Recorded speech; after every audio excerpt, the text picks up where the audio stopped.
Ah bah vous êtes là. Ah pardon, bah j'avais pas fait gaffe. Eh bah salut, troisième vidéo.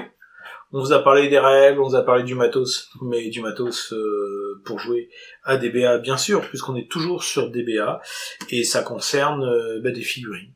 Et puisqu'on parle de figurines, il serait peut-être temps d'en montrer un, voilà. Alors, puisqu'on en montre, par quoi on va commencer? Vous savez, on avait parlé de Punica, le premier supplément en français, sur les guerres puniques. Et ben on va partir de cet exemple, les guerres puniques. Alors là, on va demander à Yannick, que vous ne voyez pas, qui est derrière la caméra, de faire un petit zoom sur le terrain de jeu. Ah, ça bouge, voilà. Ben là, il y a un terrain de jeu, il se passe rien. Mais dans la règle, ils disent que, par exemple, si on prend les Romains de la période décrite par Polybe, notre ami historien, eh bien, on va aller en 2.32a, non pardon, 2.33. 2.32a, ce sont les Carthaginois. On va aller en 2.33. Et là, qu'est-ce qu'on voit? On voit plein de choses. En fait, il y a un petit texte, hein, d'accord, donc vous le lirez en achetant le livre, par exemple. Et puis on voit surtout la composition de l'armée. On va avoir un général. On va avoir après des équites, donc en gros d'autres cavaliers. C'est de la cavalerie.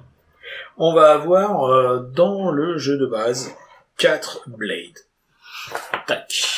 Donc des mecs armés d'épées. On va avoir les principes.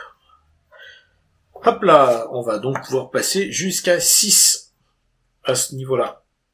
Mais on peut aussi les remplacer, ces deux-là, par soit des auxiliaires denses, mais peu mobiles, ou des auxiliaires peu denses, mais plus mobiles. Ça se voit au nombre de figurines, 4 ou 3. Ça se lit d'un seul coup d'œil. Bien sûr, il y a la troisième ligne connue de la Légion romaine, qui sont là, les mecs que vous voyez avec des lances, qui sont des spires en anglais, et qui sont ce qu'on appelle des triarii. Et on finit avec des psiloi, des peltastes, en gros des petits tirailleurs armés de pas grand-chose, qui sont là pour harceler et fatiguer l'adversaire. Et puis, ce qui n'est pas dans la liste, parce que vous en avez à chaque fois, ce sont les bagages qui vont se balader, alors bon, là ils sont plutôt médiévaux, mais c'est pas très grave, qui vont se balader avec l'armée. Alors vous me direz, si je vous en ai pas parlé, mais peut-être le savez-vous déjà, en disant, mais il n'en a pas parlé, mais qu'est-ce que c'est mal? Eh bien, dans chaque armée, il y a 12 plaquettes. 1, 2, 3, 4, 5, plein, mais bien plus que 12. Et en fait, qu'est-ce qui se passe? Il y a des choix. Ici, dans les choix, vous allez avoir des plaquettes qui sont obligatoires. On ne se battra toujours qu'avec 12 plaquettes, plus les bagages.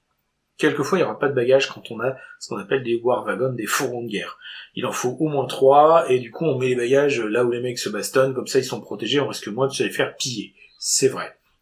Oui, parce qu'à l'époque, dans une armée antique, ce qu'on supporte pas, c'est voir des potes qui meurent, c'est pas bien, mais quand on se fait piller ce que nous-mêmes on a pillé, le sauciflard, ou les copines qui accompagnent la troupe, et du coup, en général, ça affecte le moral. Et bien là, qu'est-ce qui va se passer? On va avoir le chef qui est obligatoire, les équites qui sont obligatoires, 4 unités de blade qui sont obligatoires, comme on l'a dit tout à l'heure, 2 comme ça, ou 2 comme ça, hein, voilà. Donc là, on est déjà à 2 et 4, 6 et 2, 8. Les 2 spires, ça fait 10. Les 2 psiloi, ça fait 12. Ça, c'était pour l'armée romaine. Alors là, on va faire un truc absolument... Hop, pof, on pousse tout ça. Et on va faire la même chose avec nos amis carthaginois. Eh bien, les carthaginois, ils vont avoir... C'est la liste de 32A. Dans le bouquin, ça tombe bien en plus. Voilà, c'est juste la page au-dessus, en fait, hein, vous voyez. Donc la 232A, c'est le début de Carthage. Donc en gros, la première, la deuxième guerre punique. Hop, je redresse la petite lance. Ça, c'est l'avantage des figurines et sexes, vous voyez. Le métal plie, mais ne rompt pas. Et donc, du coup... il supporte très bien vos manipulations. Vous avez le chef, vous avez aussi un cavalier. Donc ça, ce cavalier, il est facultatif puisque vous allez pouvoir choisir entre un cavalier ou un éléphant. Donc le chef, un cavalier ou un éléphant. Ensuite, vous allez avoir le choix d'un deuxième éléphant ou d'une cavalerie légère. Donc vous voyez, cavalerie normale, 3 figurines, cavalerie légère, 2 figurines. Vous avez ensuite une cavalerie légère qui, elle, est obligatoire, les Numides. Parce qu'il y avait beaucoup d'alliés autour de Carthage. Carthage, c'est une ville phénicienne au départ, qui n'a pas un gros bassin de population et qui a mis des gens de son côté de façon plus ou moins volontaire, de façon plus ou moins contrainte. Donc là, on est à 1, 2, 3, 4 troupes. Ensuite, nous avons 3 plaquettes de spires, donc des lances, très statiques, mais peu agressives, par rapport à la Légion romaine que je vous ai fait voir tout à l'heure. Vous avez aussi, que je les fasse dans l'ordre du bouquin, vous avez ensuite une plaquette d'auxiliaires lourds. Il y a 4 figurines. Rappelez-vous, tout à l'heure, les auxiliaires romains, c'était soit du lourd, 4 figurines, soit du moins lourd, du léger rapide, 3 figurines. Là, ensuite, vous avez des Gaulois, il y en a 4, et ils pourront être traités soit en auxiliaire, soit ce qu'on appelle du warband, de la bande guerrière, qui n'ont pas les mêmes caractéristiques de combat, et qui ont leur force, leur faiblesse. Et vous avez 2 psiloi, comme pour les Romains d'ailleurs, des troupes légères, très utilisées à cette période-là, ça permet de couvrir les flancs, ça permet d'éclairer, ça permet de harceler sans prendre trop de risques, puisque les mecs vont fuir dès que les infanteries lourdes vont venir leur casser la figure. Puis bien sûr, et là complètement dans le contexte, vous avez des dromadaires. Alors vous allez me dire, des dromadaires en Afrique, c'est un petit peu n'importe quoi. C'est vrai, mais comme c'est les figurines que j'avais là, puis je les aime bien, mes petits dromadaires, vous voyez, et du coup, j'ai sorti les dromadaires. Mais c'était pour dire qu'il y avait des bagages.